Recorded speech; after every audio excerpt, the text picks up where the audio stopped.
Kemajuan teknologi AI semakin pesat dan semakin bisa memenuhi rasa penasaran manusia. Salah satu rasa penasaran yang bisa dipenuhi adalah rasa ingin tahu kapan ia akan mati. Belum lama ini ilmuwan dari Denmark dan Amerika Serikat berhasil menciptakan Life to Fact, yaitu sebuah model AI transformator yang bisa memprediksi waktu kematian seseorang dari beberapa data kesehatan dan gaya hidup yang diinput. Aplikasi yang dinamakan AI Death Calculator diklaim memiliki tingkat akurasi 78%. Sejak kemunculannya pada Desember 2023, aplikasi ini menjadi viral dan banyak dibicarakan di Denmark. Orang-orang Denmark menjuluki aplikasi ini sebagai hadiah Natal penutup tahun 2023 bagi mereka. Topik ini menjadi salah satu topik perenungan akhir tahun yang paling populer tentang kematian di Denmark pada saat itu. Pro dan kontra terus bermunculan hingga salah satu jurnalis Amerika Serikat menyebut bahwa ketakutan masyarakat tidak bisa dihindari. Apa yang terjadi di Denmark bisa saja terjadi di seluruh dunia. Aplikasi AI yang dapat memprediksi waktu kematian tentu saja akan menarik bagi setiap orang yang penasaran akan hal ini. Namun sebagai konsekuensinya, kita akan bertanya, apa yang akan kita lakukan setelah kita mengetahui kapan kita akan mati? Apakah ini akan mempengaruhi cara hidup kita semakin baik atau semakin buruk? Jawaban atas pertanyaan-pertanyaan ini sangatlah kompleks dan bersifat hipotetikal, karena pada kenyataannya kita tidak akan pernah tahu kapan kita akan mati. Namun, menurut beberapa penelitian dari luasnya spektrum yang bisa muncul, setidaknya bisa disimpulkan ada dua reaksi manusia setelah mereka mengetahui waktu kematiannya. Yang pertama, orang yang memiliki kepercayaan biasanya akan semakin memegang teguh kepercayaannya dan berusaha menjadi semakin baik dalam hidupnya. Di sisi yang lain, orang yang tidak memiliki kepercayaan biasanya akan menjadi semakin nihilistik dalam hidupnya dan tidak peduli akan apa yang terjadi. Namun sekali lagi, jawaban atas pertanyaan ini tidak bisa hanya dibagi pada kedua kelompok di atas. Ada pula spektrum kelompok yang tidak ambil pusing setelah mengetahui waktu kematiannya. Ada pula yang berusaha keras untuk menghindarinya, dan ada juga yang memilih mempercepat waktu kematiannya. Dari spektrum hipotetikal di atas, kita melihat pada dasarnya kematian membentuk dan menentukan perilaku atau cara hidup kita. Tidak bisa dipungkiri bahwa setiap orang pasti memiliki rasa penasaran akan waktu dan cara kematiannya. Dan itu seringkali menentukan pilihan-pilihan yang kita ambil dalam hidup. Namun sebagai orang Kristen, kematian bukanlah penggerak hidup kita. Walaupun kematian adalah fakta dan ajaran Alkitab, rasa penasaran untuk mencari-cari tahu waktu kematian kita bukan ajaran Alkitab. Setiap manusia lahir dengan rasa penasaran yang sangat tinggi. Rasa penasaran sendiri berarti rasa ingin tahu. Dan inilah penyebabnya kita mengajukan pertanyaan-pertanyaan seperti apa, mengapa, bagaimana, dan seterusnya. Dari pertanyaan-pertanyaan ini, manusia belajar, tumbuh, beradaptasi, dan juga mengembangkan kemajuan teknologi. Dengan demikian, dapat dikatakan bahwa rasa penasaran adalah pilar paling dasar dari intelektual manusia yang diberikan oleh Allah. Maka rasa penasaran adalah pemberian yang baik dari Allah kepada manusia. Dengan rasa ingin tahu yang tinggi, kita memiliki rasa penasaran untuk mengetahui dan mengenal segala sesuatu. Daud dalam Mazmur 8 memiliki rasa ingin tahu dan mengenal Allah ketika ia melihat langit, bulan, dan bintang-bintang. Dengan rasa ingin tahu yang besar, Musa menyelidiki semak yang terbakar namun tidak hangus. Dan ternyata itu adalah penampakan Allah. Dan masih banyak tokoh-tokoh dalam Alkitab yang karena rasa penasarannya membawa mereka kepada Allah. Namun apa yang baik dari Allah selalu diselewengkan oleh dosa. Itulah definisi dosa, yaitu penyelewengan terhadap pemberian yang baik dari Allah. Karena naturnya timbul rasa penasaran yang jahat dalam diri Hawa untuk mencicipi buah pengetahuan yang baik dan yang jahat di Taman Eden. Rasa penasaran yang lebih besar daripada ketaatan kepada Allah juga menyebabkan istri Lot menoleh ke belakang dan menjadi tiang garam. Ini adalah sebagian bukti dari rasa penasaran manusia yang membawa mereka jatuh ke dalam dosa dan menyebabkan manusia menjadi semakin jauh dari Allah. Dalam zaman modern, banyak dari rasa penasaran manusia yang semakin terpenuhi seturut dengan berkembangnya kemajuan teknologi.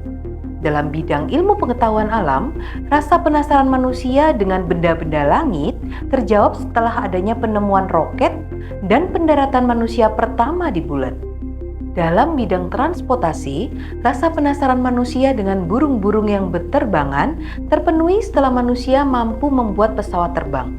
Semua kemajuan zaman dan teknologi ini bisa terjadi karena dimulai dengan rasa penasaran yang besar.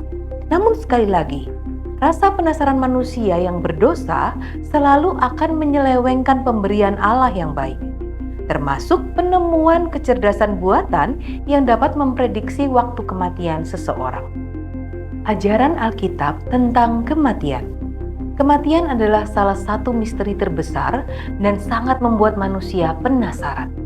Menurut catatan dari Wikipedia, sepanjang tahun 2023, topik yang terkait dengan kematian adalah topik kedua terbanyak yang dikunjungi di Wikipedia, setelah topik mengenai ChatGPT. Tidak heran, ChatGPT menjadi topik yang paling populer sepanjang tahun 2023, karena merupakan penemuan yang paling fenomenal pada akhir tahun 2022. Namun, topik kematian sepertinya tidak lekang oleh waktu. Dari sejak dulu, manusia selalu penasaran dan mencari tahu tentang kematian. Sebagai orang Kristen, sumber ajaran kita tentang kematian adalah Alkitab. Rasa penasaran kita tentang kematian harus bersumber dari Alkitab. Berikut beberapa ajaran tentang kematian dari Alkitab. Kepastian kematian. Kematian bukanlah sifat alami dari manusia sebelum jatuh dalam dosa. Kematian adalah salah satu akibat atau hukuman dari dosa. Hal ini diajarkan oleh Alkitab karena di sepanjang Alkitab kematian selalu dikaitkan dengan dosa. Hal ini juga terlihat jelas dari peringatan Allah yang melarang Adam dan Hawa untuk makan buah dari pohon pengetahuan tentang yang baik dan jahat. Janganlah kamu makan buahnya, sebab pada hari engkau memakannya, pastilah engkau akan mati. Kaitan antara kematian dan dosa selalu diulang-ulang dalam Alkitab. Dalam Perjanjian Baru, Rasul Paulus berkata bahwa akibat dosa satu orang, maka kematian menjalar kepada semua orang. Dengan demikian, jelas bahwa kematian adalah akibat dari dosa atau hukuman dari dosa. Di satu sisi, Rasul Paulus menyatakan keberdosaan semua orang. Karena semua orang telah berbuat dosa dan telah kehilangan kemuliaan Allah. Ayat ini dengan jelas menyiratkan bahwa setiap manusia memiliki dosa turunan dari Adam dan Hawa dan juga berdosa secara moral. Tidak ada manusia yang bisa luput dari dosa. Oleh karena itu, jika setiap manusia berdosa dan hukuman dosa adalah kematian, maka kematian adalah sesuatu yang pasti terjadi dalam diri manusia. Berjaga-jaga dalam hidup. Jika kematian adalah suatu kepastian bagi setiap orang, maka pertanyaannya, apakah kita perlu mencari tahu atau memprediksi waktu kematian kita? Alkitab tidak mencatat kegiatan rasa penasaran orang-orang akan waktu kematiannya. Satu-satunya orang yang tahu dan pernah mengatakan waktu kematiannya hanyalah Tuhan Yesus sendiri ketika Ia memberitakan pemberitaan tentang kematiannya kepada para murid. Sejak Perjanjian Baru, salah satu ciri unik tentang kematian adalah penekanan pada kehidupan.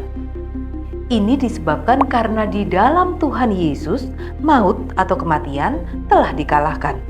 Sehingga Rasul Paulus menasihatkan kepada kita untuk teguh dan tidak goyah dalam hidup. Walaupun kematian adalah kepastian, Tuhan Yesus memberikan kita kemenangan, sehingga orang percaya dapat berfokus pada kehidupan, bukan kematian.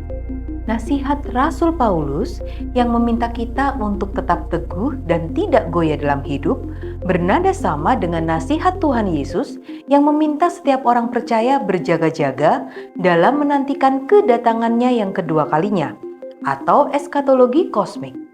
Nasihat ini pun juga berlaku untuk eskatologi individu atau kematian seseorang.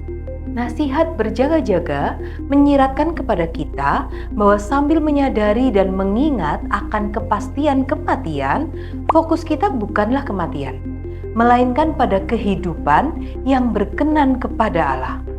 Hal ini tersirat dari perkataan Rasul Paulus yang rindu untuk pergi bersama-sama dengan Kristus, tetapi ia fokus untuk melayani sesama dalam hidup. Dalam websitenya, pembuat AI Death Calculator memberikan informasi tambahan bagi penggunanya. Pertama, hasil perhitungan hanyalah perkiraan, bukan prediksi definit.